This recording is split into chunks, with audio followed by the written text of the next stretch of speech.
sekolah minggu. Sudah siap belum semuanya? Belum dengar? Siap. Yuk kita sama-sama berdoa. Tutup mata, lipat tangannya, mari berdiri semuanya. Terima kasih Tuhan, kami mengucap syukur. Kami anak-anakmu boleh beribadah masing-masing di rumah kami masing-masing. Kiranya Kau yang memimpin kami semua Tuhan, untuk kami boleh fokus dalam beribadah Tuhan. Terima kasih Tuhan, kami mau mulai ibadah pada saat hari ini. Haleluya, amin. Amin. Kita sama-sama mau menaikkan pujian untuk Tuhan. Sudah bangkit berdiri belum semuanya? Kita mau menaikkan pujian kita, kasih. Tangannya diangkat ya semuanya ya. Kita sama-sama mau bergerakkan badan kita. Hurufnya nanti K, A, S, I, H. Oke.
Adik-adik boleh duduk, tutup mata, lipat tangannya. Kita mau menaikkan pujian syukur kita kepada Tuhan. Kita mau fokus dalam pujian kita. Kita mau katakan terima kasih Yesusku. Terima kasih Yesusku. Terima kasih Yesusku. Puji syukur hanya bagi Tuhanku.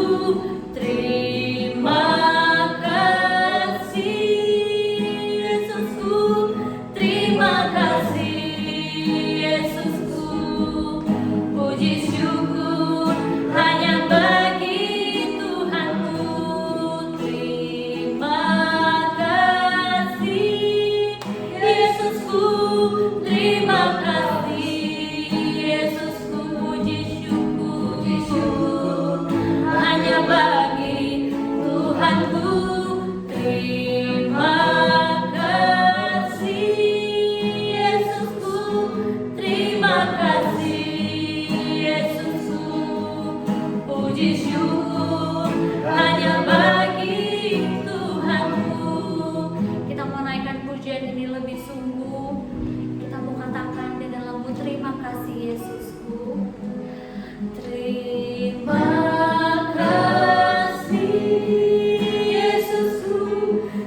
terima kasih Yesus, puji syukur hanya bagi Tuhanku. Terima kasih Yesusku, terima kasih Yesusku, puji syukur hanya bagi Tuhanku. Terima kasih Yesusku, terima kasih Yesusku, puji syukur hanya bagi. Dengan kasih keras saya untuk kembali maju ke depan. Kasih Yesusku, terima kasih Yesusku, puji syukur hanya bagi Tuhanku. Puji Tuhan, adik-adik semuanya, mari kita bersatu dalam doa, lipat tangannya kita berdoa. Terima kasih Tuhan Yesus, kami sangat bersyukur kepadamu Tuhan buat saat pagi hari ini di mana Tuhan telah menolong kami. Dan sebentar Tuhan, kami rindu untuk mendengarkan firman-Mu.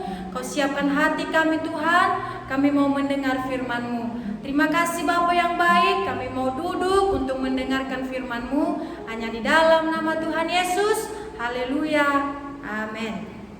Puji Tuhan. Selamat pagi adik-adik. Pagi Kakak. Bagaimana kabarnya sekarang ini? Luar biasa baik. Saya percaya bahwa hari ini adalah hari yang sangat luar biasa. Dan saya percaya bahwa adik-adik juga di rumah dimanapun berada pasti selalu sukacita. Nah mungkin adik-adik bertanya, siapa sih kakak ini? Kok baru nampak, kok wajahnya baru kelihatan gitu. Nah sebelum saya bercerita tentang firman Tuhan, pada saat ini kakak memperkenalkan diri. Pasti belum tahu siapa kakak kan? Jadi saya memperkenalkan diri. Nama kakak adalah Marlina Buller. Nah kakak dari Sekolah Alkitab Cianjur. Nah adik-adik, pada saat pagi hari ini kita bercerita tentang Ishak. Nah adik-adik, pada saat pagi hari ini kita akan belajar tentang seorang yang selalu setia kepada Tuhan. Nah, kita buka Alkitab kita akan baca tentang Ishak yang waktu itu terjadi suatu kelaparan. Nah, kita akan baca Alkitab di dalam Kejadian pasal 26 ayatnya yang pertama. Nah, di sini berkata adik-adik, maka timbullah kelaparan di negeri itu. Ini bukan kelaparan yang pertama yang telah terjadi dalam zaman Abraham. Sebab itu Ishak pergi ke Gerar kepada Abimelek, raja orang Filistin.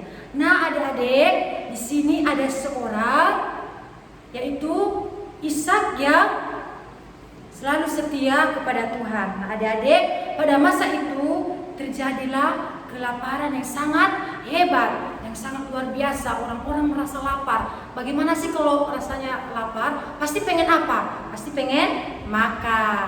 Nah, di situ terjadi kelaparan yang sangat luar biasa. Nah, adik-adik, Ishak pergi ke Mesir. Tetapi Tuhan menyuruh dia untuk tetap tinggal di Gerar. Nah, kita baca ayatnya yang kedua. Di sini berkata, lalu Tuhan menampakkan diri kepadanya serta berfirman, janganlah pergi ke Mesir, diamlah di negeri yang akan kukatakan kepadamu. Nah adik-adik, Ishak ini pengen pergi ke Mesir. Karena kenapa? Karena terjadi kelaparan yang sangat hebat, sehingga orang pengen pergi ke Mesir untuk apa? Untuk bisa mendapat makanan. Tetapi Tuhan menampakkan diri kepada Ishak supaya tidak pergi ke tanah Mesir. Nah, bagaimana respon Ishak pada waktu itu? Bagaimana sikapnya? Apakah dia mau atau tidak? Nah, jadi adik-adik, kita baca ayatnya yang ketiga. Tinggallah di negeri ini sebagai orang asing, maka aku akan menyertai engkau dan memberkati engkau, sebab kepadamu dan kepada keturunanmu akan kuberikan seluruh negeri ini. Nah, jadi adik-adik, Tuhan menyuruh Ishak ini untuk tetap diam di tanah Gerar. Karena kenapa? Karena Tuhan nanti akan memberkati dia, Tuhan akan menyertai dia. Nah, Ishak ini tinggal di Gerar. Ia adalah seorang yang baru datang di situ, adik-adik. Ia dikatakan tinggallah di sini sebagai orang asing. Ia tidak kenal siapa-siapa, tidak ada sahabat di situ, tidak ada orang yang kenal sama dia. Jadi ia harus kenal sama orang-orang yang ada di tanah tersebut, di negeri tersebut. Ia harus beradaptasi, ia harus bergaul, ia harus baik kepada orang-orang itu. Supaya apa?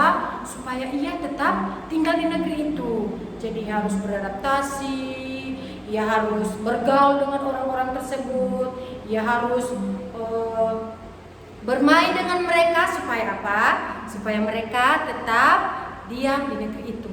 Nah, adik-adik, ketika Tuhan berkata kepada Ishak untuk tetap tinggal di negeri itu, bagaimana responnya? Tadi kakak udah bilang ketika ia sudah menerima perintah itu supaya jangan pergi ke tanah Mesir. Nah, apa yang akan terjadi? Respon Ishak yang ia mengiyakan atau tidak? Nah, kita baca di dalam ayatnya yang ke-6. Di situ dikatakan, jadi tinggallah Ishak di Gerar. Jadi adik-adik, Ishak ini tetap tinggal di Gerar, di mana Tuhan telah menyuruh dia untuk tidak pergi ke Mesir, tetapi harus tetap tinggal di Gerar. Jadi adik-adik, ia tetap mendengarkan perintah Tuhan. Nah, apa yang terjadi di situ adik-adik? Nah, ketika ia tinggal di Gerar, ia tidak hanya tinggal di situ, ia menunggu berkat dari orang-orang di sana. Padahal dia nggak tahu orang-orang itu baik apa tidak, jahat atau tidak kepada si Ishak ini. Tetapi apa yang dilakukan Ishak ini? Ia tidak hanya tinggal di situ berdiam, ia memikirkan makanan ayam goreng, ikan goreng, dan lain sebagainya. Tetapi apa yang ia lakukan? Nah, kita lihat ayatnya yang ke-12 adik-adik. Di situ dikatakan, maka menaburlah Ishak di tanah itu. Dalam tahun ini juga ia mendapat hasil 100 kali lipat, sebab ia diberkati Tuhan. Nah, jadi adik-adik, untuk ia mendapat berkat, untuk ia mendapat makanan supaya ia tidak lapar, ada yang ia lakukan, yaitu ia menabur. Kalau menabur harus bekerja, ia harus mencangkul, ia harus kasih pupuk, dan ia mulai menanam tanaman di situ sehingga ia mendapatkan hasil yang sangat banyak. Ia menanam pohon-pohon, menanam sayur-sayuran, menanam apa yang bisa ditanam, pokoknya ia tanam semua adik-adik. Ia rajin, ia siram setiap hari, dan apa yang terjadi adik-adik, ia mendapatkan hasil yang sangat banyak sehingga ia tidak merasa kelaparan. Ia bisa makan dari apa? Dari hasil pekerjaannya, dari hasil apa yang ia lakukan. Nah, jadi adik-adik, kalau adik-adik mau pintar, kalau adik-adik mau mendapatkan nilai yang bagus, mendapatkan prestasi yang bagus, bahkan bisa menjadi juara, apa yang kita lakukan? Bukan hanya berdoa, Tuhan berikan aku kepintaran supaya aku mengerti pembelajaran. Bukan hanya itu saja, memang itu yang terutama, tetapi ada lagi yang harus kita lakukan, yaitu selalu rajin untuk belajar. Nah, kalau kita belajar setiap hari dari pembelajaran yang diberikan oleh guru, kita ulang lagi, kita baca, kita hafal, maka semakin hari kita akan semakin pintar dan kita akan mendapatkan nilai yang bagus, kita mendapatkan prestasi yang bagus, bahkan bisa kita mendapat juara. Nah, sampai nanti guru kita bangga, teman-teman kita bangga, bahkan mama papa juga bangga sama kita karena kita rajin dan mendapatkan hasil yang bagus. Nah, dan bukan hanya itu saja adik-adik, Ishak juga mendapatkan banyak kambing, banyak domba, lembu, bahkan sapi yang sangat besar-besar, yang gemuk-gemuk, bahkan yang mendapatkan juga anak buah yang sangat banyak. karena ia dengar-dengaran dan taat kepada Tuhan, dan juga ia rajin untuk selalu bekerja. Nah adik-adik, setelah itu ketika ia makin hari makin kaya, maka orang-orang cemburu kepada Ishak ini. Orang-orang yang sekelilingnya tadi cemburu. Karena kenapa? Karena ia makin hari makin kaya, makin hari diberkati oleh Tuhan. Jadi orang-orang cemburu kepada Ishak ini. Bahkan mereka disuruh untuk keluar dari negeri itu. Karena kenapa?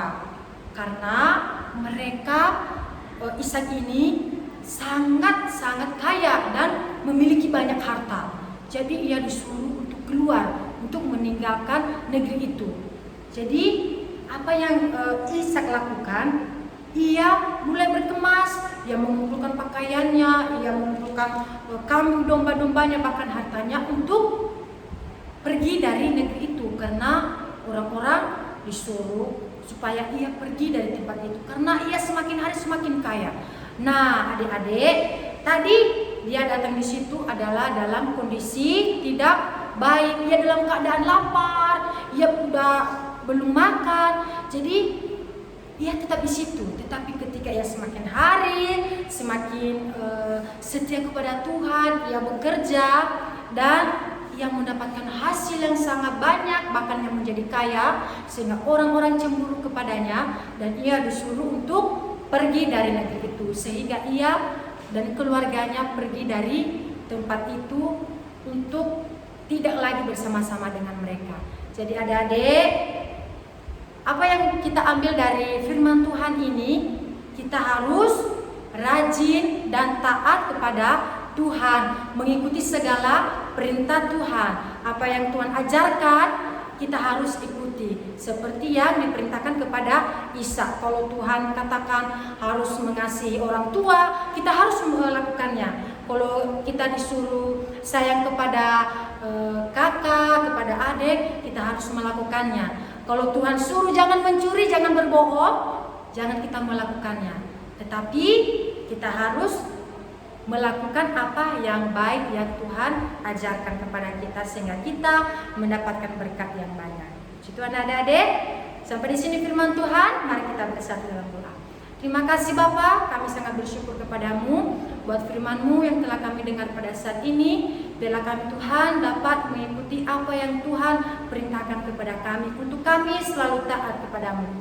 Terima kasih Bapa, kami mengucap syukur kepadamu hanya di dalam nama Tuhan Yesus. Haleluya, amin. Sampai di sini adik-adik, nanti minggu depan kita akan jumpa lagi. Tuhan memberkati.